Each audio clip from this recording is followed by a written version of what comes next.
নজরুল আহমেদ আরো শক্ত করে ধরল শান্তের হাত, দাঁতে দাঁত চেপে শাসিয়েই বলল, আর মেলায় ঘুরতে হবে না, বাড়িতে চল এখন।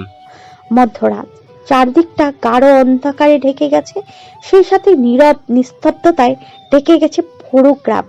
সবাই হয়তো এই মুহূর্তে নিদ্রাদেশে দাপিয়ে বেড়াচ্ছে সৌগৌরবে।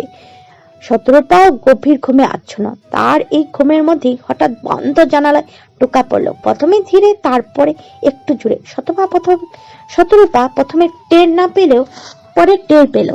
নড়ে চড়ে উঠল মেয়েটা, পিট পিট করে খুলল চোখ দুটো। তবে হঠাৎ ঘুম ভাঙায় সে শব্দের উৎসটা ধরতে পারল না। একটু সময় নিয়ে যখন বুঝতে পারলো জানালার শব্দ হচ্ছে, সাথে সাথে চোখের সব ঘুম ভাব পুটলা পুটলি নিয়ে পালালো। তড়িৎ বেগে লাফিয়ে উঠে বসলো সে।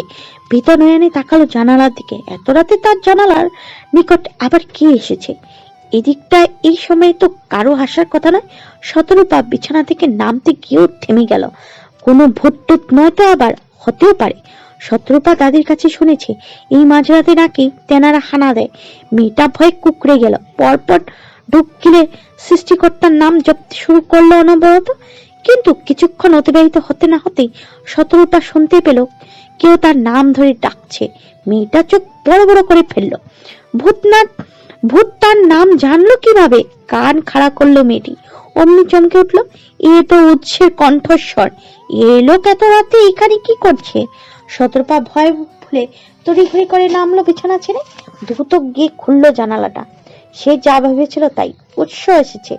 শরীরে কালো রঙা একটি খুঁটি জড়িয়ে তার দুই পকেটে দুই হাত গুজে দাঁড়িয়ে রয়েছে জানালার সামনে। শতরূপা গোল গোল চোখে পর্যবেক্ষণ করলো উৎসের পা থেকে মাথা অবধি। অতঃপর অবাক সরেই বলল, আপনি এত রাতে এখানে? ঘুম আসছিল না, তাই ভাবলাম তোমার সাথে একবার দেখা করে আসি।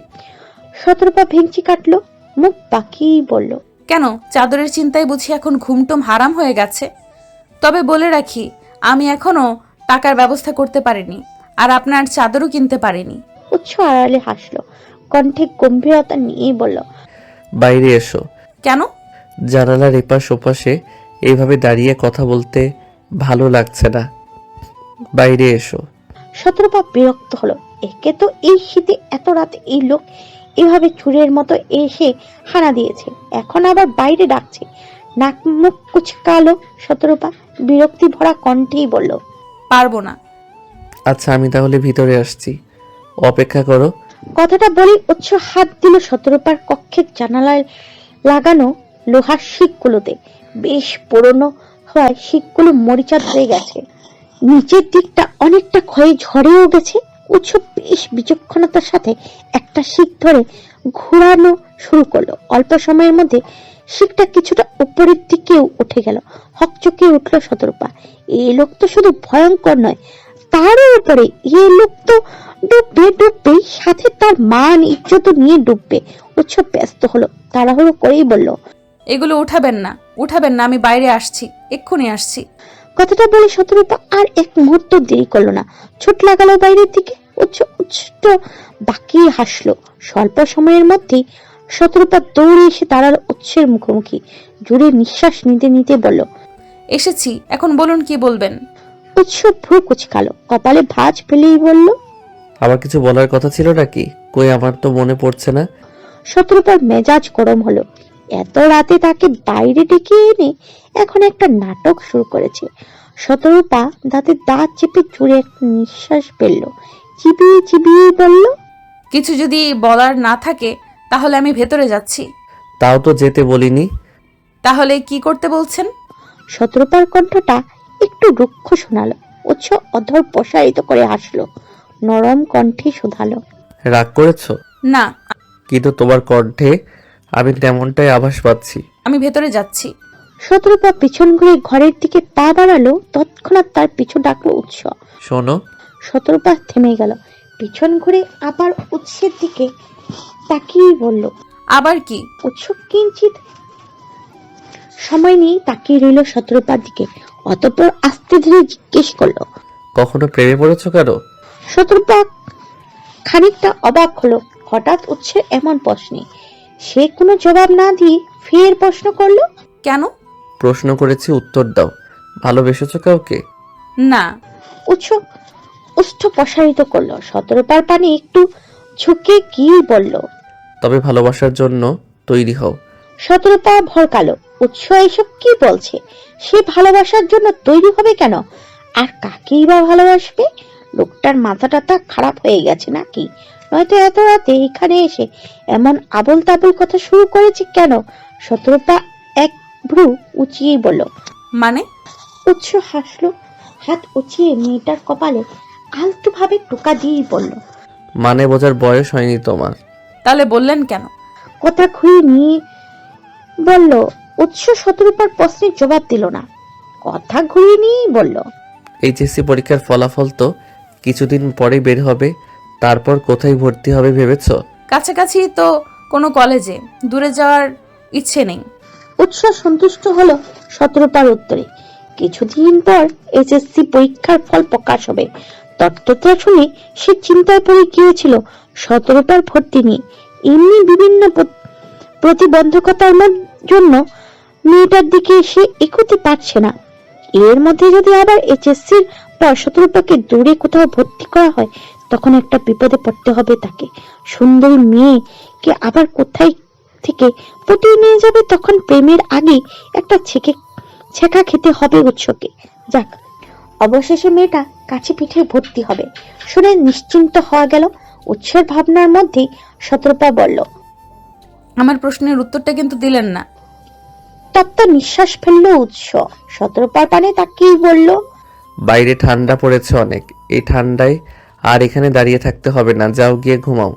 কথাটা বলে আর এক মুহূর্ত সময় ব্যয় করলো না উৎস। পিছন ঘুরে হাঁটা ধরলো চলে যাওয়ার উদ্দেশ্যে। শতরূপা তার পিছু ডাকতে গিয়েও থেমে গেল। এত রাতে বাইরে থেকে কেউ তার কণ্ঠস্বর শুনে নিলে আবার আরেক ঝামেলায় পড়তে হবে। সে আর পিছু ডাকলো না উৎসের, বরং মুখ বাঁকিয়ে নিচু সরেই বলল, এতক্ষণ পর বদমাইশ ব্যাটার মনে পড়েছে বাইরে ঠান্ডা। ঠান্ডা তো সেই প্রথম থেকেই ছিল, তারপরও আমাকে ঘুম থেকে তুলে এনে যত সব আলতু ফালতু কথা জুড়ে দিয়েছিল। শালা খবিশ কোথাকার। কথাগুলো শেষ করে শতরূপা ভেঙচি কাটলো একটা। এরপরে চোখ মুখ কুচকে চলে এলো নিজ কক্ষে। কক্ষের দরজাটা এঁটো দিয়ে বিছানার কাছে গিয়ে শুবে, তখনই হঠাৎ তার হৃদয় করা নাড়ল উৎসের সেই কথাটা। তবে ভালোবাসার জন্য তৈরি হও। উৎস এই কথাটা দ্বারা কাকে ভালোবাসার জন্য তৈরি হতে বলেছে? তাকে নয়তো? হতেও পারে। ইদানিং উৎসের কাণ্ডকীর্তির শতরূপার নিকট ভালো ঠেকছে না। ঠিক সব সময় কেমন আলাদা একটা অধিকার বোধ নিয়ে কথা বলে, তার সাথে শাসন করতে চায়, অধিকার খাটাতে চায়। তাছাড়া ওই লোকটার সাথে কথা বলার সময় তার চোখে শতরূপা অদ্ভুত এক মায়া খুঁজে পায়। মনে হয় ওই চোখ দুটো তাকে কিছু একটা বলতে চায়, কিন্তু কোনো সংকোচ বা প্রতিবন্ধকতায় বলতে পারে না। নিজের অপরিপক্কতার কারণে মেয়েটা একদিন ঠিক বুঝে উঠতে পারেনি সে কথা। তবে কি আজ বুঝতে পারলো? চমকালো শতরূপা। শেষ পর্যন্ত ওই ভয়ঙ্কর লোকটা তাকে ভালোবাসলো। পরক্ষণে আবার নিজের ভাবনায় নিজেই হেসে ফেললো মেয়েটা। উৎসর ভালোবাসা অসম্ভব। ওই খবিশ লোকটা আবার কাউকে ভালোবাসতে পারে নাকি?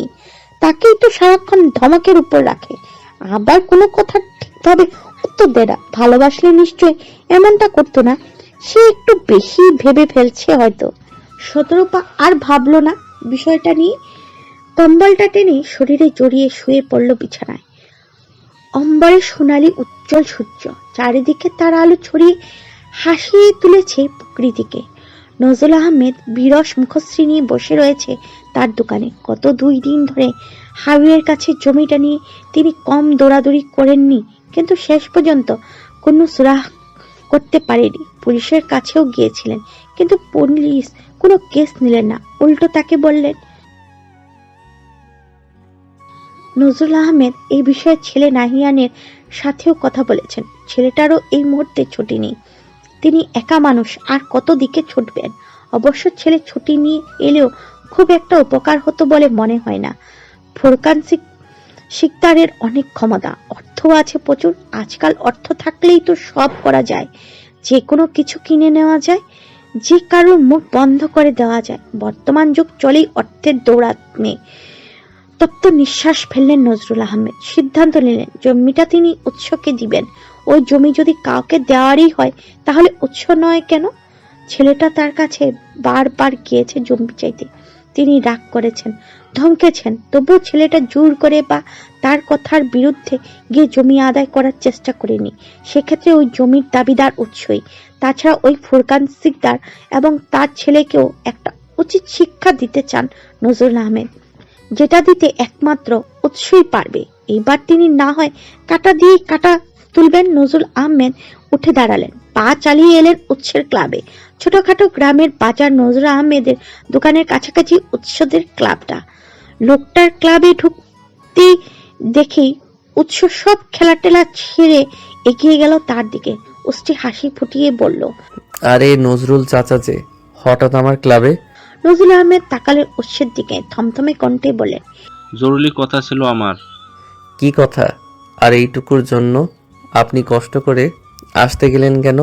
কাউকে দিয়ে আমাকে খবর পাঠালেই তো হতো, আমি গিয়ে দেখা করে আসতাম আপনার সাথে, আর জরুরি কথাও শুনে আসতাম। তার প্রয়োজন আর হবে না। যাই হোক, যে কথা বলতে এসেছিলাম। এইটুকু বলে থামলেন নজরুল আহমেদ। একটু সময় নিয়ে বললেন, আমি আমার জমিটা তোমাকে দিতে চাই। এখন তুমি ফোরকান সিকদারের কাছ থেকে জমিটার উদ্ধার করে কিভাবে নিবে তোমার ব্যাপার। উৎস যেন আগে থেকেই জানতো নজরুল আহমেদ এই কথা বলতেই এসেছে। একগাল হাসল সে, ভরসা দিয়ে বলল। নজরুল আহমেদ একটু সময় নিলেন, ক্লাবে উপস্থিত সবার পানে একবার তাকিয়ে বললেন, ওসব নিয়ে আপনি একদম চিন্তা করবেন না চাচা। জমি যখন আমাকে দিয়ে দিয়েছেন, সে জমি উদ্ধার করার দায়িত্ব এখন আমার। আচ্ছা, কিন্তু মনে রেখো, জমিটা কিন্তু তোমাকে আমি একদম দিয়েই দিচ্ছি না, ভাড়া দিচ্ছি। পরবর্তীতে আর আমার যখন প্রয়োজন হবে নিয়ে নেব। আচ্ছা। শুধু আচ্ছাতেই কাজ হবে না। তোমাকে বিশ্বাস নেই? তুমি যদি জমিতে একবার দখল করে আর ছাড়তে না চাও, তুমি যে জমিটা ভাড়া নিচ্ছ এবং প্রয়োজনে পরবর্তীতে ছেড়ে দিবে, তার উপযুক্ত প্রমাণ চাই আমার। উৎস ঘাড় বাঁকিয়ে তাকালো নুমানের দিকে, আদেশের সুরে বলল, নোমান, কাগজ কলম দে তো। নুমান সাথে সাথে একটা কাগজ আর কলম এগিয়ে দিল উৎসের দিকে। উৎস হাতে নিল তা। কলম দ্বারা সাদা কাগজের উপর খসখস ধ্বনি তুলে স্বাক্ষর করে তা এগিয়ে দিল নজরুল আহমেদের দিকে। স্বাভাবিক কণ্ঠেই বলল, আমি স্বাক্ষর করে দিলাম, আপনি পরে জমির ভাড়ার বিষয়টা লিখে নিয়েন এখানে। নজরুল আহমেদ নিলেন কাগজটা, চোখ বুলিয়ে দেখতে শুরু করলেন কাগজটা। লিমন এগিয়ে এসে দাঁড়ালো উৎসের পাশ ঘেঁষে, কণ্ঠ খাদে নামি ফিসফিসিয়ে বলল, ভাই, সাদা কাগজে স্বাক্ষর তো করে দিলেন, এখন নজরুল চাচা যদি আপনার সব সম্পত্তি লিখে নেয় তখন কি করবেন? উৎস আর লিমনের নিয়ে কণ্ঠ খাদে নামিয়ে জবাব দিল, আমার তো জায়গা জমি সম্পত্তি বলতে কিছু নেই, যা আছে আমার বাপের। এখন আমার বাপের জমি নজরুল চাচা লিখে নিক না, যেন তাকেই লিখে নিক, আমার কি? থামলো উৎস, বিড়বিড়িয়ে বলল, তারপরও নজরুল চাচা যদি আমার অন্য কোনো দিকে থাবা বসানোর চেষ্টা করে, তাহলে আমিও তার মেয়ের দিকে থাবা বসিয়ে দেব। এমনি এই শীতে তার মেয়েকে ছাড়া থাকতে আমার কষ্ট হচ্ছে, কম্বলটা সহজে গরম হতে চায় না। কথাগুলো একটু ধীরে বলায় শুনতে পেল না লিমন। মাথা চুলকালো সে, শুধালো, কিছু বললেন ভাই? না। গতিশীল সময়ের ধারা এই ধারায় কেটে গেছে বেশ কিছুদিন। উৎসদের কারখানা তৈরির কাজ ইতিমধ্যে শুরু হয়ে গেছে। প্রথম দিকে টিন কাঠ দিয়ে বড় ঘরের মতো তৈরি করে কারখানা তৈরি করবে বলে ভেবেছে তারা। ইট সিমেন্টের দ্বারা এত বড় একটা ঘর তৈরি করতে অর্থ এবং সময় দুটিরই প্রয়োজন হবে, যার একটাও এই মুহূর্তে উৎসের কাছে নেই।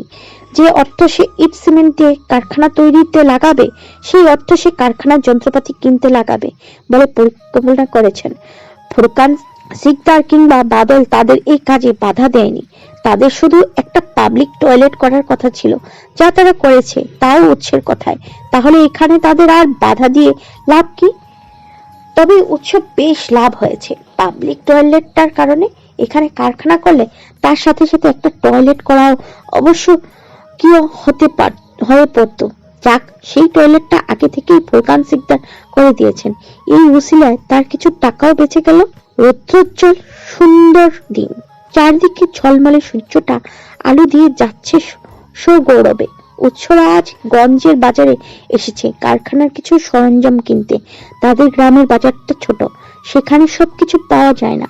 দোকানে বিভিন্ন জিনিস নিয়ে দরদামের মধ্যে আবিদের চোখ গেল পাশের দুটো দোকান রেখে একটা দোকানের দিকে, জামা কাপড়ের দোকান। তিনটা মেয়ে কি নিয়ে যেন দোকানের সাথে দরদাম করছে। আবিদ ভালোভাবে তাকালো মেয়ে তিনটার দিকে।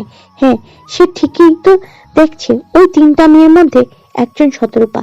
কিন্তু এই মেয়ে এত দূরে গঞ্জের বাজারে কি করছে?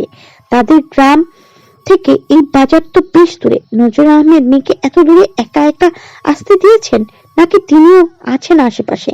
আবিদ এগিয়ে গেল উৎসের দিকে, একটু আমতা আমতা করেই বলল, ভাই একটু এদিকে আসেন। উৎসের হাতে বড় বড় কিছু লোহা, সেগুলো নিয়ে সে দর কষাকষি করছিল দোকানের সাথে। এরই মধ্যে হঠাৎ আবিদের ডাকাডাকিতে বিরক্ত হলো সে, কপাল কুঁচকিয়ে বলল, দেখছিস না কাজ করছি, এখন কোথাও যেতে পারবো না। ভাই এখানে ওই দোকানে নজরুল চাচার মেয়ে শতরূপা। আবিদ আর সময় না নিয়ে বলল কথাটা। চমকালো উৎস, কপাল কুঁচকে রেখে বলল, ও এখানে কেন আসবে? কি জানি সাথে আর একটু দুটো মেয়ে আছে। উৎসের হাতে লোহাগুলো দিল নুমানের হাতে, আদেশে সরেই বলল, তুই কথা বল, দোকানের সাথে আসছি আমি। উৎস তাড়াহুড়ো করে বেরিয়ে এলো দোকান থেকে। আবিদের দেখানো দোকানের দিকে তাকাই দেখলো সত্যি শতরূপা এখানে। উৎস আর দেরি করলো না, লম্বা লম্বা পা ফেলে এগিয়ে গেল, দাঁড়ালো শতরূপার পেছনে, থমথমে কণ্ঠেই শোধালো, তুমি এখানে কি করছো? শতরূপা চমকালো, তড়িৎ গতিতে তাকালো পিছন ঘুরে। এই লোক আবার এখানে কি করছে? এই জন্য কি এখন কোথাও গিয়েও একটু শান্তি পাওয়া যাবে না? এলোমেলো দৃষ্টি ফেললো শতরূপা, আমতা আমতা করেই বলল, আপনার চাদরটা কিনতে এসেছিলাম। উৎসুক গলা উঁচিয়ে তাকালো দোকানের ভিতরে দিকে, কপালে ভাঁজ ফেলে শুধালো, এতগুলো টাকা তুমি পেলে কোথায়? তোমার বাবা দিয়েছে? না, ভাইয়ার কাছ থেকে এনেছি। তুমি চাইলে আর তোমার ভাই দিয়ে দিল? না, জিজ্ঞেস করেছিল কি করব, বলেছি নতুন একটা জামা পছন্দ হয়েছে, ওটা কিনবো। উৎসুক চোখ খুলে আশেপাশে তাকালো, থমথমে কণ্ঠে ফের প্রশ্ন করলো, তা বুঝলাম, কিন্তু তুমি এখানে কার সাথে এসেছো? নজরুল চাচাকে তো সাথে দেখছি না। আর আমি যতদূর জানি আমার জন্য চাদর কিনতে তুমি অন্তত তোমার বাপকে নিয়ে আসবে না। শত্রুপা বিরক্ত হলো, লোকটা শুধু প্রশ্নের পর প্রশ্ন করেই যাচ্ছে। এতদিন চাদর চাদর করে হেঁটিয়ে মরেছে, এখন সর্ষের চাদর কিনে দেয়? কেন এসেছে? কার সাথে এসেছে? টাকা কোথায় পেয়েছে? এত দিয়ে দরকার কি? শত্রুপা কপাল কুচকালো, কিছুটা ভারী কণ্ঠে জবাব দিল, এত দিয়ে আপনি কি করবেন? আপনার চাদর প্রয়োজন, আজ আপনার চাদর কিনে দিয়ে বাড়িতে চলে যাব, ব্যাস, ঝামেলা শেষ। উচ্ছেদ দৃষ্টি তীক্ষ্ণ হলো, গুরু গম্ভীর কণ্ঠে বলল, যা জিজ্ঞেস করেছি তার উত্তর দাও। কার সাথে এখানে এসেছো তুমি? এখন যদি বলো যে তুমি এতটা পথ একা একা এসেছো, তাহলে আজ তোমার খবরটা আছে। শতরূপা ভীত হলো, এমনিও সে উৎসকে ভয় পায়, তার উপর আবার এমন হুমকি। ঢোক গিলল মেয়েটা, তবে জবাব দিল না কোনো। এখন যদি সে কোনোভাবে বলে দেয় যে সে একা বান্ধবীদের সাথে এখানে এসেছে, তাহলে নির্ঘাত ঝামেলা হবে। উৎসক কটমট করলো, থমকে সরেই বলল, কি হলো, কথা কানে যাচ্ছে না? কার সাথে এখানে এসেছো তুমি? উৎসের ধমকে কেঁপে উঠল শতরূপা। তার দুই বান্ধবী নীলা এবং সীমারও একই অবস্থা। ভয়ে তারা শতরূপার গা ঘেঁষে দাঁড়ালো। আমতা আমতা শুরু করলো মেয়েটা, তুতলিয়েই জবাব দিল, একা আসেনি, বান্ধবীদের সাথে এসেছি। উৎসের মেজাজ বিগড়ালো। এই এতটা পথ তিনটা মেয়ে একা একা এসেছে? এমনি গ্রাম থেকে এদিকটার পথ ততটা ভালো না, আর এই মেয়ে তিনটাও তো ততটা বুদ্ধিমতী চালাক না। শতরূপার মাথায় তো গোবর ঠাসা, সে কিনা একা নাচতে গঞ্জে এসেছে। পথে যদি কোনো বিপদ আপদ ঘটতো? উৎস দাঁতে দাঁত পিষল, রুক্ষ স্বরেই বলল, তুমি আর তোমার বান্ধবীরা সব তো এক গোয়ালের গরু। কার কাছে জিজ্ঞেস করে তুমি একা একা এতটা দূর এসেছো? নজরুল চাচা তোমাকে একা আসতে দিয়েছেন? তিনি নাকি তার ছেলে মেয়েদের রক্ষণশীলভাবে লালন পালন করেন, এই তার রক্ষণশীলতা?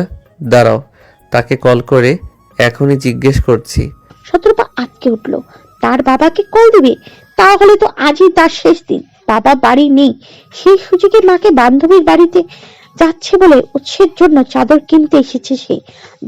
এখন যদি এক খবর কোনোভাবে নজরুল আহমেদের কানে পৌঁছায়, তাহলে নির্ঘাত তাকে খুন করে ফেলবে।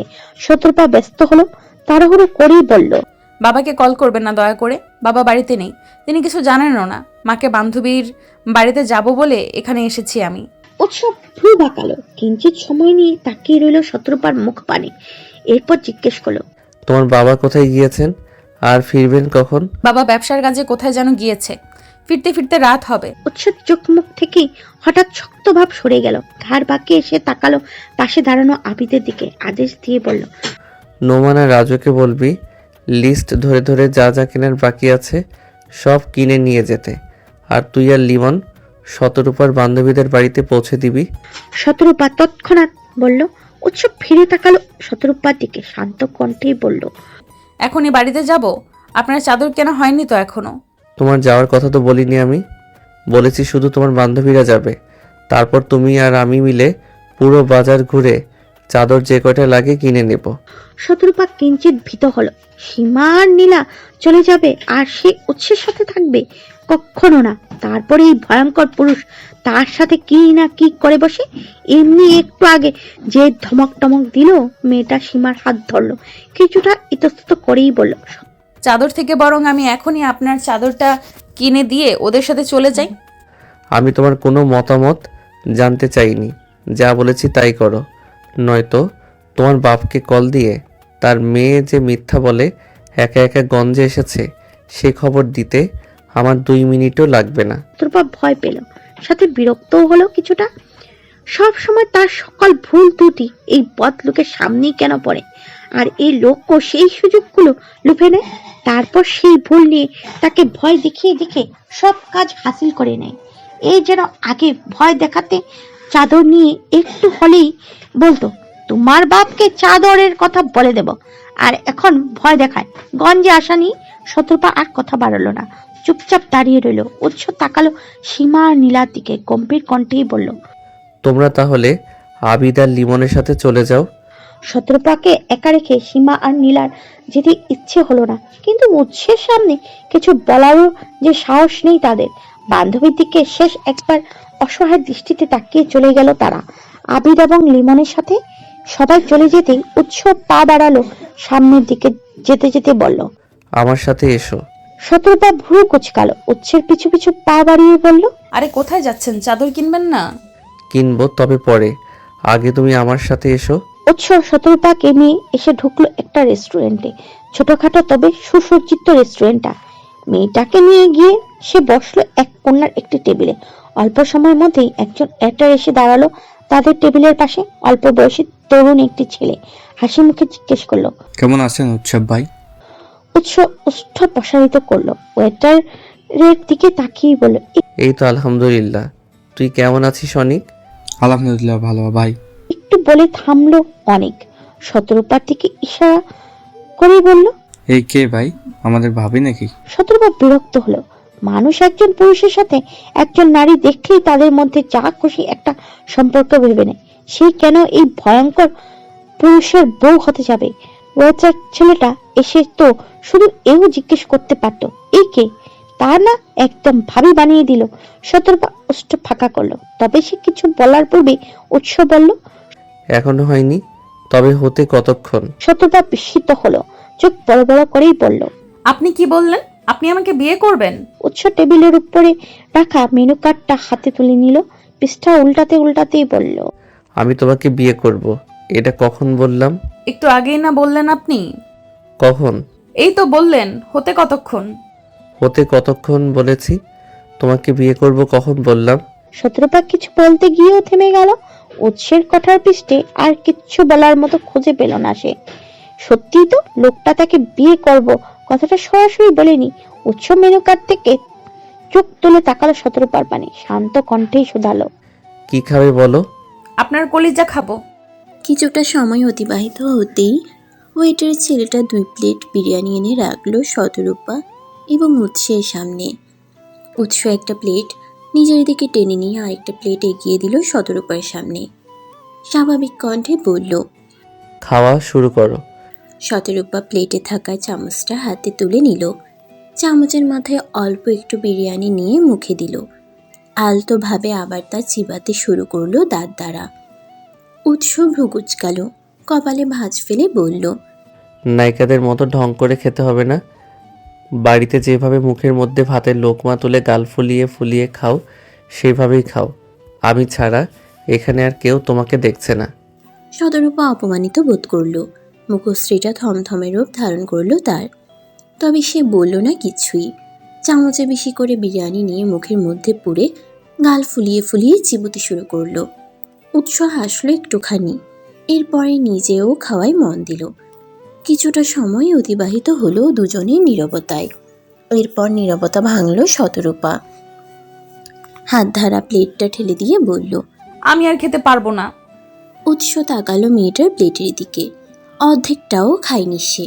ভ্রু বাঁকিয়ে বলল, এখনো তো অনেকটা রয়ে গেছে, আর একটু খাও। না, পারবো না, পেটে একদম ফাঁকা নেই। উৎস আর জোরাজুরি করলো না। হাত বাড়িয়ে শতরূপার প্লেটটা নিয়ে বাকি বিরিয়ানিগুলো ঢালতে শুরু করলো নিজের প্লেটে। শতরূপা চোখ বড় বড় করলো। অবাক স্বরে বলল, আরে এগুলো নিচ্ছেন কেন? এগুলো তো আমার খাওয়া। তাহলে কি করব? এতগুলো খাবার নষ্ট করব? অপচয় আমার পছন্দ নয়। আপনি এতগুলো খাবার খেতে পারবেন? কেন পারবো না? আমার পেট তোমার মতো বড় নয়। মুখ বাঁকালো মেয়েটা। ভেঙচি কেটে বলল, হ্যাঁ, আপনার পেট তো বোয়াল মাছের মতো, কিন্তু এত খেয়েও তো মোটা হন না। থামলো শতরূপা। ফের বলল, আচ্ছা, একটা কথা বলুন তো, এত খাওয়ার পরেও আপনি মোটা হন না কেন? আপনার শরীর এতটা ফিট থাকে কিভাবে? উৎস থেমে যেতেই জবাব দিল, কারণ আমি সারাদিন খাই আর ঘুমাই না, ব্যায়াম করি রোজ ব্যায়াম। গ্রামের শান্ত নিরিবিলি পরিবেশ। চারদিকে সবুজের সমারোহ। বড় বড় মাথা ভর্তি সবুজ পাতা নিয়ে দাঁড়িয়ে রয়েছে গাছপালা। সেই গাছপালার মধ্যে থেকেই এঁকে বেঁকে চলে গেছে ছোট পাকা রাস্তা। সেই রাস্তা ধরেই অটোরিকশা করে নীলা এবং সীমাকে নিয়ে যাচ্ছিল লিমন আবিত্রা। হঠাৎ করেই চেঁচিয়ে উঠল লিমন। অটো চালককে বলল, চাচা গাড়ি থামান, গাড়ি থামান। অটো চালক গাড়ি থামালো। আবিদ ভ্রু কুঁচকে শুধালো, কি সমস্যা? ওই মাঝ রাস্তায় গাড়ি থামতে বললি কেন? লিমন সাথে সাথে তার ডান হাতের ছোট আঙ্গুলটা উঁচিয়ে ধরল সবার সামনে। মেকি হেসে বলল, ডাকছে আমাকে। সীমা আর নীলা ঠোঁট টিপে হাসলো লিমনের কথা শুনে। ছেলেটা বোধহয় লজ্জা পেল একটু, তবে সে লজ্জা তাকে দমিয়ে রাখতে পারল না। প্রকৃতির ডাক দমিয়ে রাখার সাধ্য কি আর লজ্জার আছে? লিমন এক দৌড়ে গিয়ে ঢুকলো অদূরে এক জঙ্গলের মধ্যে। এবার মেয়ে দুটো হেসে উঠল শব্দ করে। কিছুটা সময় নিয়ে নিজের কাজ শেষ করে লিমন ফিরে এলো। সীমা আর নীলা এখনো ঠোঁট টিপে হাসছে। লিমন প্রকৃতির উপর বেজায় বিরক্ত হলো। প্রকৃতির ডাক দিবে তো দিবে, তাও এই মাঝ রাস্তায় দুটো মেয়ের সামনে। মান ইজ্জত আর কিছু রইল না। এতদিন তো মানুষ তার মান ইজ্জত নিয়ে টানটানি লাগিয়েছে, আর এখন প্রকৃতিও। সে কপাল কুচকালো। থমথমে কণ্ঠে বলল, হাসছেন কেন আপনারা? প্রকৃত বোধ হয় আপনাদের ডাক দেয় না, শুধু আমাকেই দেয়। সীমা আর নীলার হাসি থেমে গেল। মুখ বাঁকালো লিমন। ভেঙচি কেটে বলল, ভালো মানুষই করে মাঝ রাস্তায় গাড়ি থামিয়ে বাইরে গিয়ে প্রকৃতির ডাকে সাড়া দিয়ে এলাম, তা এদের গায়ে লাগে না? সেই তখন থেকে দাঁত বের করে হেসে যাচ্ছে। আর একটু হলে তো গাড়িতেই হয়ে যেত, তখন গাড়িকে পরিষ্কার করতো আপনারা। সীমা আর নীলা কিছুটা বিব্রত বোধ করল। লিমনের কথার পৃষ্ঠে জবাব দিল না কোনো। লিমন গিয়ে বসলো তার আগের স্থানেই। অটো চালককে বলল, মামা গাড়ি ছাড়েন। রেস্টুরেন্ট থেকে বেরিয়ে শতরূপাকে নিয়ে উৎস গেল বাজারের মধ্যেই ছোটখাটো একটা ফুচকা চটপটির দোকানের সামনে। মেয়েটার দিকে তাকিয়ে শুধালো, ফুচকা খেতে পারবে? শতরূপার চোখ মুখ চকচক করে উঠল। উৎফুল্ল হয়ে বলল, পারবো পারবো। উৎস ভ্রু কুচকালো। কপালে ভাঁজ ফেলে বলল, একটু আগে তোমাকে যখন বাকি বিরিয়ানিগুলো খেতে বললাম, তুই তখন বললে না তোমার পেটে একটু ফাঁকা নেই। ফুচকা দেখলে পেটে ফাঁকা না থাকলেও ফাঁকা হয়ে যায়। উৎস তপ্ত নিঃশ্বাস ফেলল। এই মেয়ে মানুষ যে ফুচকা আর চটপটিতে কী স্বাদ পায় কে জানে। এইসব খাবারের মধ্যে এরা ডুবে পড়ে থাকতে পারে। উৎস শতরূপাকে নিয়ে গিয়ে বসলো দোকানের ভেতরে। দোকানিকে ডেকে বলল, মামা একটা ফুচকার একটা চটপটি দিন তো। কিছুটা সময়ের ব্যবধানেই দোকানি একটা ফুচকার প্লেট আর একটা চটপটির বাটি এগিয়ে দিল তাদের দিকে। উৎস ফুচকার প্লেটটা নিল নিজের হাতে। অতঃপর চটপটির বাটিটা শতরূপার দিকে এগিয়ে দিয়ে বলল, নিয়ে চটপটির বাটিটা নিল শতরূপার হাতে। নরম স্বরে বলল, আমি এটা ধরছি, তুমি চটপটি খাও, নয়তো ঠান্ডা হয়ে যাবে। শতরূপা আর দেরি করলো না, চটপটির বাটিটা নিয়ে খাওয়া শুরু করলো আস্তে ধীরে। তবে কয়েক চামচ খেয়েই থেমে গেল সে। তার পাশেই উৎস বসে আছে খালি মুখে, অথচ সে খেয়েই যাচ্ছে। বিষয়টা কেমন দৃষ্টিকটু। মেয়েটা একটু ইতস্তত করলো, নিচু স্বরে শোধালো। আপনি খাবেন না? উৎস তাকালো শতরূপার পানে, শীতল কণ্ঠে জবাব দিল। তোমার খাওয়ার পরে বাটিতে রেখে দিও কিছুটা। কিন্তু তা তো আমার এটো খাবার হবে। তার থেকে আপনি নতুন এক বাটি নিন। আমি যদি তোমার এটো খাবার খেতে পারি তাহলে তোমার সমস্যা কি? শতরূপা আর কথা বাড়ালো না। উৎসের ব্যবহার আজ কেমন অদ্ভুত লাগছে। আজকে তারা যেভাবে ঘুরছে খাচ্ছে, তাদের মনে হচ্ছে না তাদের মধ্যে সম্পর্ক নেই কোনো, বা তাদের হঠাৎ দেখা হয়ে গেছে। মনে হচ্ছে যেন তারা দুজন প্রেমিক প্রেমিকা বা স্বামী স্ত্রী ঘুরতে বেরিয়েছে। তবে কি শতরূপা সেদিন রাতে যা ভেবেছিল তাই সত্যি? উৎস কি কোনোভাবে তাকে ভালোবাসে? মেয়েটা তার ভাবনায় অপ্রসন্ন হলো। উৎসের মতো এক ভয়ঙ্কর পুরুষ তাকে ভালোবাসতে যাবে কেন? এতদিন তো তার পিছনে পড়েছিল ওই চাদরটার জন্য, কিন্তু আজ তাহলে তাকে নিয়ে ঘুরছে কেন, খাওয়াচ্ছে কেন? চাদর কিনে দেওয়ার কথা বলার পরও তো সেই দোকান থেকেই নিয়ে এলো। শতরূপা আর চোখে তাকালো উৎসের দিকে। লোকটা সুদর্শন আসছে। যে নারী এই পুরুষকে পাবে নিঃসন্দেহে সে ভাগ্যবতী, অন্তত একজন সুদর্শন স্বামী পাওয়ার ক্ষেত্রে। নানান কথা চিন্তা করতে করতে হঠাৎ শতরূপার হৃদয় বলে উঠল। ইস, এই পুরুষটা যদি আমার স্বামী হতো। নিজের ভাবনায় নিজেই চমকালো শতরূপা। ছি ছি, এসব কি ভাবছে সে? এই লোক কখনো তার স্বামী হতে পারে না। শুধু চেহারা ভালো হলেই তো হবে না, ব্যবহারও ভালো হতে হবে। এর যা ব্যবহার, একদম রাক্ষসের মতো। সাথে সাথে মেয়েটার হৃদয় প্রতিবাদ করে বলে উঠল। একেবারেও খারাপ না, মাঝে মাঝে ওই 2-4টা ধমক দেয়, এই যা। এত সুদর্শন একজন মানুষকে স্বামী হিসেবে পেতে গেলে এই 2-4টা ধমক গিলে নেওয়া কোনো ব্যাপার না। শতরূপা ঢোক গিলল। বারবার এসব কি কথাবার্তা তার হৃদয়ে হানা দিচ্ছে। তবে কি সেও নিজের অজান্তেই দুর্বল হয়ে পড়েছে উৎসের প্রতি? না না, এ হতে পারে না। কিসব আবল তাবল ভাবছে সে। মাথা নাড়িয়ে নিজের মস্তিষ্ক থেকে সকল উল্টো পাল্টা চিন্তা বের করে দিতে চাইল। নিজেকে ধাতস্থ করে হাতে চটপটির বাটিটা এগিয়ে দিল উৎসের দিকে। দৃষ্টি নত রেখে বলল। আরে খাবো না আমি, এবার আপনি খেয়ে নিন। উৎস তার হাতের ফুচকার প্লেটটা নিল শতরূপার হাতে। অতঃপর চটপটির বাটিটা নিয়ে অবশিষ্ট চটপটি খেতে শুরু করলো নির্দ্বিধায়। শতরূপা দুটো ফুচকা মুখে পড়ল। তৃতীয়টার বেলায় নিজের মুখে না পড়ে বাড়িয়ে দিল উৎসের দিকে। বলল, আপনিও একটা নিন। উৎস চটপটি খেতে খেতেই হঠাৎ হা করে শতরূপার হাতে থাকা ফুচকাটা নিজের মুখে নিয়ে নিল। চমকালো মেয়েটা। দ্রুত হাতটা সরিয়ে নিল সে। আড়ষ্ট ভঙ্গিতে তাকালো এদিক ওদিক। উৎস ততটা পাত্তা দিল না সেদিকে। সে নিজের মতো খাচ্ছে। ফুচকা এবং চটপটি খাওয়া শেষে শতরূপাকে নিয়ে উৎস এলো কাছে পিঠে একটি নার্সারিতে। গ্রামাঞ্চল, এখানে ঘোরাঘুরি তেমন জায়গা নেই।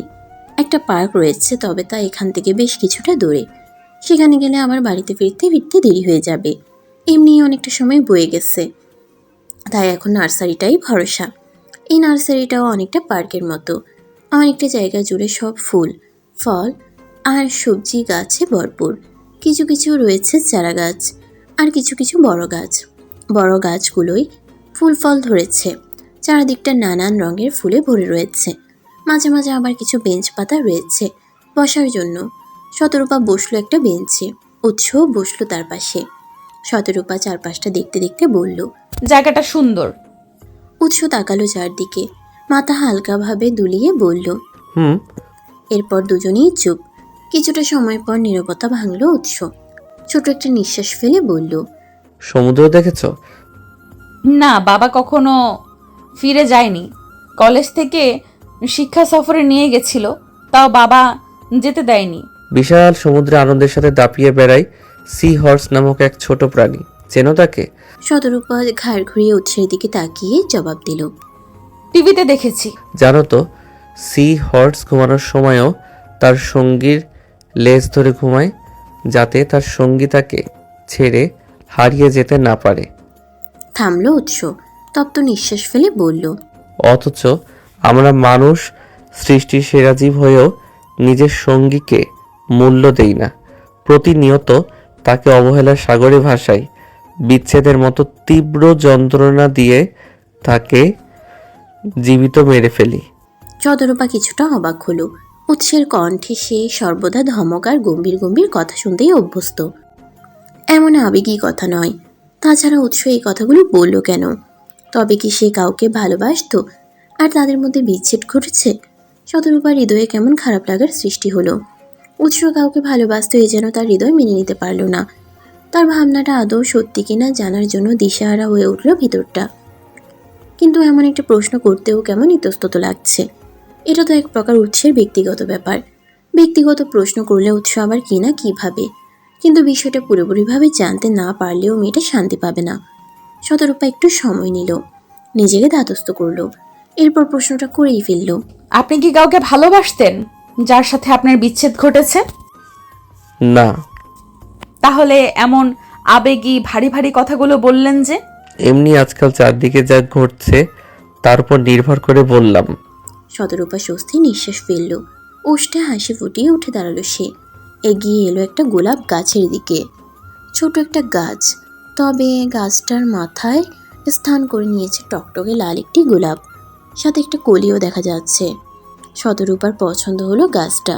উৎসের দিকে তাকিয়ে বলল, এখানকার মালিককে আমি এই গাছটা নেব। উৎস উঠে দাঁড়ালো, গাছটা একবার ভালোভাবে দেখে বলল। আমি দেখছি। আকাশে সূর্যটা উজ্জ্বল রূপ ধারণ করতে শুরু করেছে। বেলা গড়িয়ে প্রায় দুপুরের পথে পা বাড়িয়েছে। উৎস শতরূপাকে নিয়ে প্রায় গ্রাম পর্যন্ত চলেও এসেছে। তখন নার্সারিতে গোলাপ গাছটা কিনেই অটোতে উঠে পড়েছিল তারা।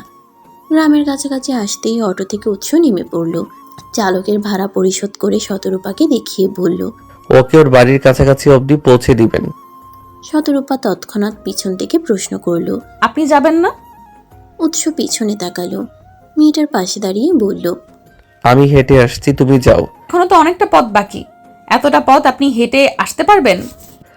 পারবো, অভ্যাস আছে আমার, তুমি যাও। তবুও শতরূপা জোর করলো। একটু পরে একটু সরে বসে বলল, হেঁটে যেতে হবে না, আপনি অটোতে উঠে বসুন তো। আমাকে আর তোমাকে একসাথে গ্রামের কেউ দেখে নিলে আমার কিছুই হবে না, তবে তোমার নামে গ্রামে বদনাম রটে যাবে। তুমি অটোতে যাও, আমি হেঁটেই আসছি। পরপর সামনের দিকে তাকালো উৎস। অটো চালককে বলল, মামা আপনি যান। শতরূপাও আর কথা বাড়ালো না। লোকটা ভুল কিছু বলেনি। গ্রামের লোকদের এমনি তিলকে তাল বানানোর স্বভাব। তাকে আর উৎসকে একসাথে দেখলে উৎসকে তো কিছু বলবে না, কারণ তাকে সবাই ভয় পায়। আবার উৎসের বাবার অনেক টাকা ক্ষমতা, কিন্তু তার চরিত্র নিয়ে ঠিকই কথা বলবে, তাকে নিয়ে বদনাম রটিয়ে দিবে। অটো চালক গাড়ি চালানো শুরু করলো। শতরূপা গাড়ির পিছনের গ্লাস দিয়ে তাকালো বাইরের দিকে। উৎস ধীরে ধীরে হেঁটে আসছে। মেয়েটার ওষ্ঠে কিঞ্চিত হাসির রেখা ফুটে উঠল। লোকটাকে সে যতটা খারাপ ভেবেছিল ততটাও খারাপ না, একটু একটু ভালোও আছে। প্রকৃতিতে কৃষ্ণাভ আধার,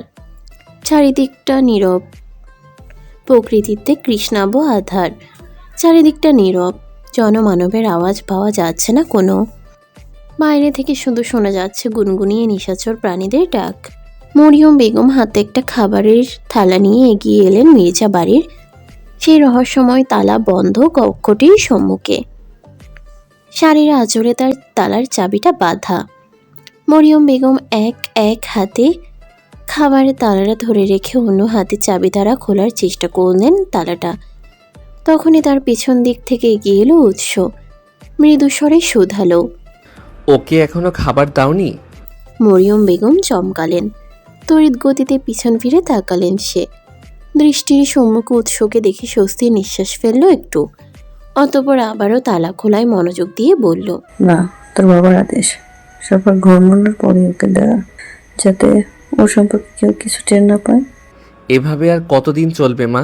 মরিয়ম বেগম আবার তাকালেন ছেলের দিকে। দীর্ঘশ্বাস ফেলে বললেন, জানি না। উৎস ব্যস্ত হলো, অস্থির কণ্ঠে বলল, কেন জানো না? বাবার কথা না হয় বাদই দিলাম, তিনি একজন স্বার্থপর পুরুষ। জীবনে নিজের স্বার্থ ছাড়া আর কিছু তিনি বোঝেননি। কিন্তু তুমি তো মা, আমার মতো ওরও মা তুমি। ও তোমাকে গভীর মায়া নিয়ে মা বলে ডাকে। আমাকে যেমন তুমি ছোটবেলা থেকে আগলে রেখেছো, তেমন ওকে কেন রাখলে না? আমাকে যেমন ছোটবেলা থেকে ভালোবেসেছো, আদর যত্ন করেছো, ওর ক্ষেত্রে কেন করলে না মা? ও তো তোমারই রক্ত। ওকেও তো দীর্ঘ সময় তোমার গর্ভে ধারণ করেছো। দিনের পর দিন হাজারটা কষ্ট সহ্য করে ওকে তোমার ভিতরে লালন করেছো। কষ্টকর প্রসব বেদনা সহ্য করে জন্ম দিয়েছো। তাহলে ওর ক্ষেত্রে কেন তোমার এত অবহেলা? কেন ওকে তুমি আগলে রাখতে পারলে না মা? কেন দিনের পর দিন ওকে এতটা যন্ত্রণা দিচ্ছ তোমরা সবাই মিলে? মরিয়ম বেগমের আখিদয়ে অশ্রুকণারা হানা দিল। আঁচলে মুখ ঢেকে ফুপিয়ে উঠলেন তিনি। এ বাড়িতে তার নারী ছেঁড়া এই সন্তানের জন্য যে জোরে কান্নাও নিষেধ। যদি কোনোভাবে তার কান্নার শব্দ টের পেয়ে অন্য কেউ জেনে যায় তার আরেক সন্তানের অস্তিত্ব, তবে যে অনর্থ ঘটে যাবে। এখন তো বন্ধ কক্ষে থাকলেও সেই সন্তান এ বাড়িতেই থাকছে। রোজ নিয়ম করে খাবার দেওয়ার বাহানায় মরিয়ম বেগম তার সাথে দেখা করতে পারছে। গভীর রাতে লোকচক্ষুর অন্তরালে তার মাথায় হাত বুলিয়ে দিতে পারছে। পরম মমতায় বুকে আগলে নিতে পারছে। কিন্তু কেউ তার কথা কোনোভাবে জেনে গেলে যে তার এ বাড়িতে আর ঠাঁই হবে না। ওই আকরাম মির্জা হয় তাকে মেরে ফেলবে, নয়তো দূরে কোথাও পাঠিয়ে দিবে, যেখানে তার জন্য একটা সুস্থ জীবন পাওয়া দুষ্কর হয়ে উঠবে। যদিও এখনও সে সুস্থ জীবন পাচ্ছে না। মরিয়ম বেগম চাপা স্বরে কাঁদতে কাঁদতে বললেন, আমি খারাপ মা, খুব খারাপ। আমি আমার সন্তানকে নিজের কাছে রাখতে পারিনি, মায়ের মতো ভালোবাসতে পারিনি, যার জন্য আজ তার জীবনটা নরকে দেখাচ্ছে। আমার মনে কলঙ্ক, আমার শাস্তি হওয়া উচিত, কঠিন শাস্তি। মরিয়ম বেগম একইভাবে চাপা স্বরে কেঁদে যাচ্ছেন। তপ্ত নিঃশ্বাস ফেলে উৎস মৃদু স্বরে বলল, আজ খাবারের থালাটা না হয় আমাকেই দাও, আমি ওকে খাবারটা দিয়ে আসি। ছেলের কথায় আর না করলেন না মরিয়ম বেগম। এমনিও তার এখন আর ওই কক্ষে যেতে ইচ্ছে করছে না। ওই সন্তানের সম্মুখে দাঁড়ানোর যে তার মুখ নেই, এই মুহূর্তে তার সামনে দাঁড়ালেই নিজের সকল ব্যর্থতা, নিজের অক্ষমতাগুলো হৃদয়ে দলবদ্ধভাবে নাড়া দিয়ে উঠবে। মরিয়ম বেগম কান্না থামালেন একটু। হাতের চাবি এবং খাবারের প্লেটটা দিলেন উৎসের হাতে। ভেজা গলায় বললেন, তোর বাবা যেন জানতে না পারে, কোনোভাবে টের না পায় যে আমার পরিবর্তে আজ তুই এ কক্ষে ঢুকেছিস। তবে যে কুরুক্ষেত্র বাদে ছাড়বে। উৎস মাথা নাড়িয়ে হ্যাঁ সূচক জবাব দিল। মরিয়ম বেগম চলে গেলেন। উৎস মায়ের গমন পথের দিকে তাকিয়ে দীর্ঘশ্বাস ছাড়ল একটা। অতঃপর চাবি ধারা দরজাটা খুলে ঢুকলো ভিতরে। পুরো কক্ষ জুড়ে কৃষ্ণাব আধার বিরাজমান। কেমন একটা ভ্যাপসা গন্ধও লাগছে নাকে। হয়তো সারাদিন কক্ষটা বন্ধ থাকে, দরজা জানালা তেমন খোলা হয় না, যার কারণে কক্ষে তেমন আলো বাতাসও পৌঁছাতে পারে না। কক্ষটা তেমন একটা পরিষ্কার পরিচ্ছন্নও করা হয় না, তাই হয়তো এমন গন্ধ তৈরি হয়েছে। উৎস আশেপাশে দৃষ্টি ঘোরালো। মোবাইলের ফ্ল্যাশ চালিয়ে পাশেই দেওয়ালে থাকা বৈদ্যুতিক সুইচ টিপে দিল। সাথে সাথেই টিমে হলুদাভ একটি আলো জ্বলে উঠল। এ আলোয় কক্ষটা খুব উজ্জ্বলভাবে আলোকিত হয়ে না উঠলেও কিছুটা আলোকিত হলো। উৎস তাকালো সামনের দিকে। দেখতে পেল মেঝেতে গুটিসুটি মেরে শুয়ে রয়েছে একটি মানব প্রাণ। শীতে ঠকঠকিয়ে কেঁপে যাচ্ছে তার দেহখানা। যদিও পাশে একটা কম্বল ফেলে রাখা, তবে সে তা গায়ে জড়ায়নি। হয়তো জড়াতে ইচ্ছা হয়নি। পরনের কাপড়গুলোও মলিন, তার কিছু কিছু স্থানে ছেঁড়া দেখা যাচ্ছে। এত ধনী পরিবারের সন্তান হয়েও কি করুণ তার জীবন। বুক চিরে চাপা দীর্ঘশ্বাস বেরিয়ে এলো উৎসের। এগিয়ে গিয়ে বসলো সে শুয়ে থাকা মানবের নিকটে। আলতোভাবে হাত রাখলো তার মাথায়। কোমল কণ্ঠে ডাকলো, অপু, অপু ঘুমিয়ে পড়েছিস? ঘুমের ঘুরে হঠাৎ কারো কণ্ঠস্বর কর্ণে পৌঁছাতেই ধরফরিয়ে উঠে বসলো অপু। উৎসকে দেখে স্বস্তি নিঃশ্বাস ফেললো একটু। মলিন কণ্ঠে বলল, ওহ উৎস ভাই, তুমি এসেছো? উৎস স্মিত হাসলো। অপুর মাথায় হাত বুলিয়ে দিতে দিতে বলল, কেমন আছিস? বেঁচে আছি এখনো। উৎস এবার তাকালো অপুর মুখ পানে। চোখ মুখ জুড়ে তার মলিনতা, ওষ্ঠজোড়া শুষ্ক, চামড়া উঠে ফেটে রক্ত শুকিয়ে আছে, ত্বক রুক্ষ ফ্যাকাশে। কতদিন এই মুখটার দর্শন নেওয়া হয় না উৎসের। অথচ তারা একই মা বাবার সন্তান। একই বংশের রক্ত বইছে তাদের দুজনের শরীরে, একই ছাদের নিচে তাদের বসবাস। অবশ্য উৎস ইচ্ছে করলেই মাঝে মাঝে এই কক্ষে আসতে পারে। আগে আসতো, এখন আর আসে না। আসলে আসতে ইচ্ছা হয় না। নিজের কাছের মানুষদের এমন করুণতা সহ্য হয় না তার। নিজেকে ভীষণ অপরাধী মনে হয়। ঘৃণা লাগে নিজের উপর, আকরাম মির্জার উপর, এই পরিবারের উপর। উৎসের যদি ক্ষমতা থাকতো তবে সে কবেই অপুকে সে এখান থেকে নিয়ে যেত, মুক্ত করত এই বন্দিশালা থেকে, উড়িয়ে দিত এই সুন্দর খোলা আকাশের নিচে। কিন্তু সেই ক্ষমতাও যে তার নেই। এখনো সে বাবার টাকাই চলে, বাবার টাকাই খায়। অপুকে এখান থেকে নিয়ে গিয়ে কি খাওয়াবে, কিভাবে চালাবে তাকে? এখন তো তারও এই বন্দিদশায় খেয়ে পড়ে বেঁচে আছে। তপ্ত নিঃশ্বাস ফেলল উৎস, হাতে তুলে নিল পাশেই মেঝেতে পড়ে থাকা কম্বলটা। সেটা ভালোভাবে উপর গায়ে জড়িয়ে দিতে দিতে বলল, এভাবে খালি গায়ে শুয়েছিলি কেন? ঠান্ডা লেগে জ্বর আসবে তো। তার ছেলের হাসি হাসলো অপু, মলিন স্বরে বলল, আমার আবার জ্বর, তাও আসবে না। অসুখ বিসুখ সহজে কাছে আসে না। মানুষ তো দূরে থাক, সবাই আমাকে ঘৃণা করে। অপুর কথার পৃষ্ঠে বলার মতো আর কিছু খুঁজে পেল না উৎস। কি বলবে সে? কি বলে সান্ত্বনা দেবে? সত্যিই তো এই সমাজের মানুষ তাদের মতো মানুষদেরকে দেখলে আর চোখে তাকায়, দূরত্ব নিয়ে চলে, ঘৃণা করে, অবহেলা করে। আজ যদি এই সমাজটা সবার জন্য সমান হতো, সমাজে জন্ম নেওয়া প্রতিটি মানুষকে মানুষ বলে গণ্য করা হতো, তবে অপু একটি সুন্দর সুস্থ জীবন পেত। তাকে দিনের পর দিন এই অন্ধকার কুঠুরিতে বন্দী হয়ে জীবনযাপন করতে হতো না। উৎস চুপ রইল। পাশ থেকে খাবারের তালাটা হাতে তুলে নিল। ভাত মাখিয়ে এক লোকমা ভাত ধরল অপুর মুখের সামনে। নরম স্বরে বলল, রাত অনেক হয়েছে, এখন ঝটপট খেয়ে নে তো। অপু ঘাড় ঘুরিয়ে তার কক্ষে থাকা একটি জানালার দিকে তাকালো। ফের উৎসের দিকে দৃষ্টি ঘুরিয়ে বলল, এখন বুঝি রাত? আমি তো এই বদ্ধ করে বসে বুঝিই না কখন রাত হয় আর কখন দিন। আগে মা এলে মাঝে মাঝে ওই জানলাটা খুলে দিত, আমি একটু আলো দেখতে পেতাম, কিন্তু এখন আর তাও খোলে না। আমি একদিন খুলতে গিয়েছিলাম বলে তালা মেরে দিয়েছে। থামলো অপু, কাতর কণ্ঠে বলল, আমি কি কখনো এই অন্ধকার কুটুরি থেকে মুক্তি পাবো না? বাইরের জগৎটা চোখ ভরে দেখতে পাবো না? আমি কি সারা জীবন এই অন্ধকারকেই দেখে যাব? আচ্ছা উৎস ভাই, আমার অপরাধ কি? আমাকে কেন এখানে বন্দি করে রাখা হয়েছে? উৎস উত্তর দিতে পারল না অপুর এই প্রশ্নের। চোখ জোড়া ছলছল করে উঠল তার। ভাত রেখে বাম হাতের উল্টো পিঠে চোখ মুছল সে। কথা ঘুরিয়ে ফের বলল, আগে খেয়ে নে তো, তারপর অন্য কথা। অপু আর বিরক্তি করল না, চুপচাপ খেয়ে নিতে শুরু করলো ভাইয়ের হাতে। সে জানে উৎস তার প্রশ্নের উত্তর দিবে না। কেউ তার কোনো প্রশ্নের উত্তর দেয় না, কেউ না। তাই আর সে উত্তর জানার ব্যর্থ প্রয়াস চালালো না। তপ্ত দুপুর, চারিদিকটা নীরব হয়ে পড়েছে সকালের তুলনায়। হয়তো দুপুরের খাওয়া দাওয়া শেষে একটু ভাত ঘুম দিয়েছে সবাই। শতরূপা বিছানায় শুয়ে শুয়ে এপাশ ওপাশ করছে। দুই চোখে ঘুম ধরছে না কোনো মতেই। মন মস্তিষ্ক জুড়ে শুধু উৎস নামক ভয়ঙ্কর পুরুষটার উপস্থিতি অনুভব করছে। কেন এমন হচ্ছে শতরূপার জানা নেই। গতকাল প্রায় অর্ধদিন উৎসের সাথে কাটিয়ে এসে থেকে তাকে নিয়ে নতুন নতুন চিন্তা ভাবনার উকি দিচ্ছে মন মস্তিষ্কে। বারবার দেখতে ইচ্ছে হচ্ছে তাকে, তার কণ্ঠস্বর শুনতে ইচ্ছে করছে। শতরূপা বিছানায় উঠে বসলো। সিদ্ধান্ত নিল দেখা করবে উৎসের সাথে। কিন্তু কিভাবে? লোকটা এই মুহূর্তে কোথায় আছে তা তো তার জানা নেই। তার কাছে একটা মোবাইলও নেই যে উৎসকে জানাবে সে তার সাথে দেখা করতে চায়। এখন উৎসকে খুঁজতে আর তার বার্তা নিয়ে আবার ওই ঘুষখোর শান্তকে পাঠাতে হবে।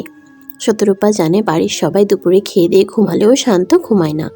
প্রতিদিন দুপুরের খাওয়া শেষে নজরুল আহমেদের সাথে বিছানায় শোয় ঠিকই, কিন্তু তিনি ঘুমিয়ে গেলেই চুপি চুপি খেলতে বেরিয়ে যায় সে। এখনও মনে হয় উঠোনেই খেলছে। শতরূপা শরীরে জড়ানো ওড়নাটা ঠিকঠাক করে এগিয়ে গেল উঠানের দিকে। হ্যাঁ, সে যা ভেবেছিল তাই হচ্ছে। শান্ত উঠোনে বসে একা একা মার্বেল খেলছে। শতরূপা পা চালিয়ে গিয়ে দাঁড়ালো শান্তের পাশে। তাকে ডেকে বলল, এই শান্ত হন, কি? আমার একটা কাজ করে দিবি? শান্ত মার্বেল খেলতে খেলতে জবাব দিল। 20 টাকা? এ তো আগের বার 10 টাকাতেই করে দিয়েছিলি। 10 টাকার দিন শেষ, ঘুষের রাজার এখন চড়া। শতরূপা বিরক্ত হলো। ছেলেটা কোনো কাজে বললেই শুধু টাকা আর টাকা। এটুকু বয়সেই একটা টাকা চিনেছে। নাক মুখ কুচকালো মেয়েটা, ভারী কণ্ঠে বলল, 10 টাকা দেব, তাতেই কাজটা করে দিতে হবে। 20 টাকার নিচে এই শান্ত এক পাও নড়বে না। উৎসের কাছে শতরূপার দেওয়া সংবাদ পাঠানোর কাছে এই ভদ ঘুষখোর শান্ত ব্যতীত আর কেউ নেই। আর কোনো উপায় না পেয়ে রাজি হয়ে গেল মেয়েটা। তপ্ত নিঃশ্বাস ফেলে বলল, আচ্ছা দেব, এখন আমার কাজটা করে দে তো। শান্তর চোখ মুখ উজ্জ্বল হয়ে উঠল। খেলা ছেড়ে দ্রুত উঠে এলো সে। চটপটে কণ্ঠে বলল, হ্যাঁ হ্যাঁ বলো, কি কাজ করতে হবে? প্রথমে উৎস ভাইকে খুঁজবি, তারপর তাকে বলবি আমার সাথে দেখা করতে। আমি আমার বাড়ির পেছনের বাগানে তার জন্য অপেক্ষা করব। শান্ত খুশি হলো আরো। উৎসের কাছে যাওয়া মানেই তো তার লাভ। সেদিন লাঠিম কিনে দিল, পেট পুড়ে খাওয়ালো। আজও নিশ্চয়ই কিছু না কিছু দিবে। এদিকে শতরূপার থেকে 20 টাকা আর ওদিকে উৎসের থেকেও যদি কিছু হাতাতে পারে তবে তো একদম সোনাই সোহাগা। শান্ত আর দাঁড়ালো না, লাফিয়ে লাফিয়ে চলল উৎসের খোঁজে। শান্ত আর দাঁড়ালো না, লাফিয়ে লাফিয়ে চলল উৎসের খোঁজে।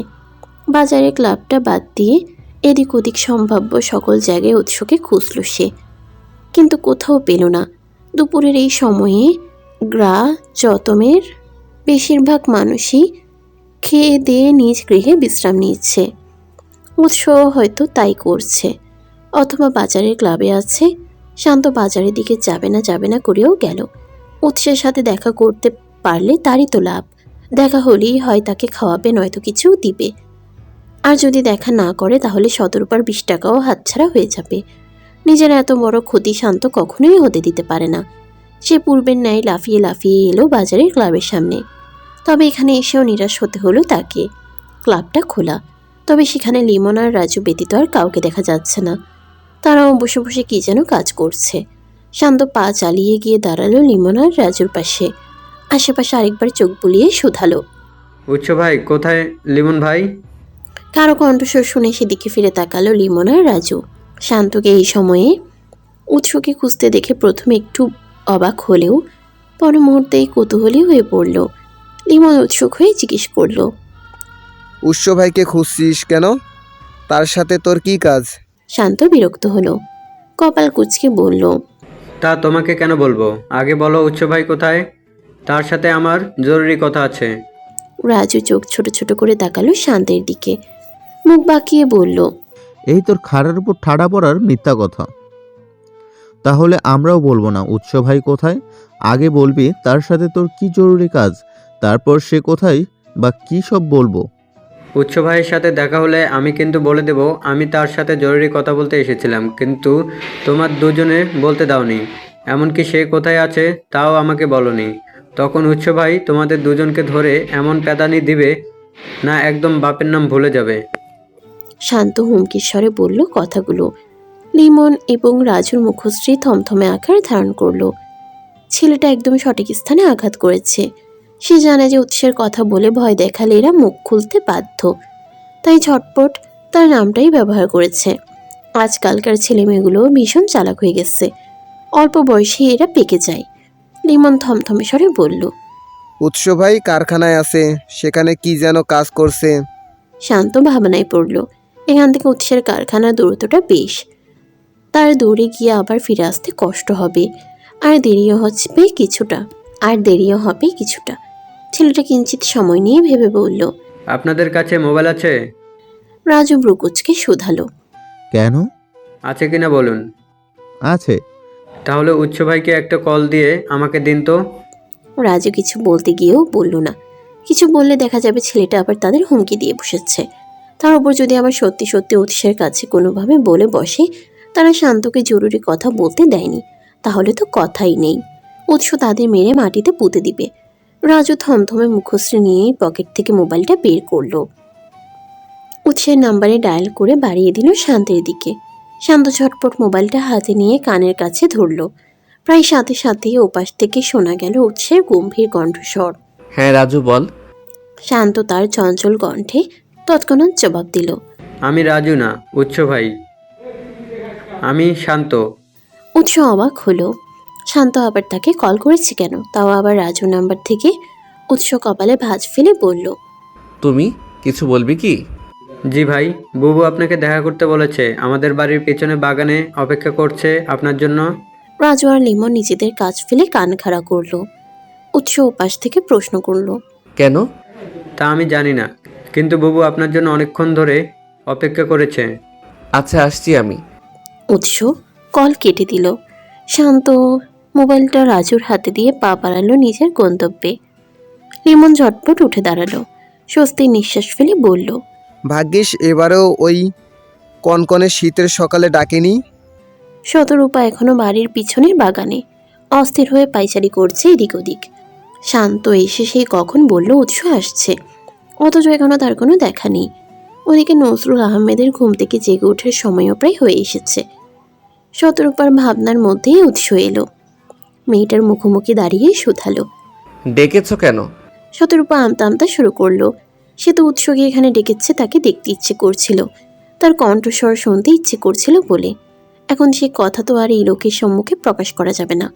এতক্ষণ শতরূপা এখানে দাঁড়িয়ে দাঁড়িয়ে কত কি ভেবে রেখেছিল, যে উৎস এলে এই বলবে সেই বলবে, তারপর ব্যাপারটা ঘুরিয়ে দিবে। কিন্তু এখন লোকটা সামনে আসার পর সব গুলিয়ে গেল তার। শেষে আর কিছু ভেবে না পেয়ে বলল, আপনার চাদরটা তো কিনে দেওয়া হলো না।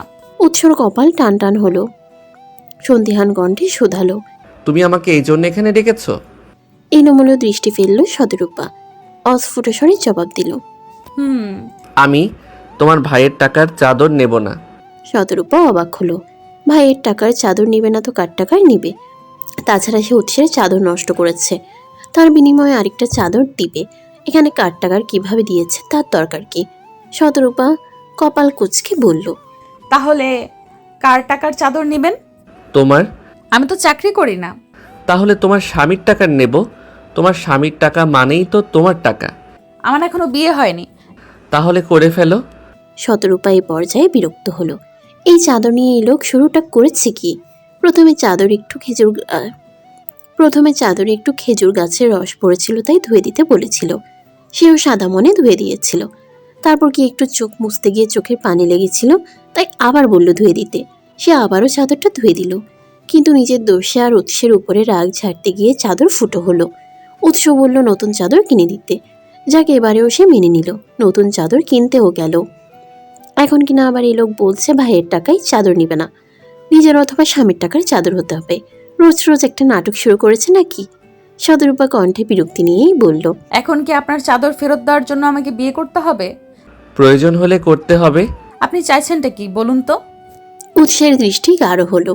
কিঞ্চিত সময় নিয়ে সে শতরূপার দিকে তাকিয়ে থেকে বলল, সময় হলে বলবো।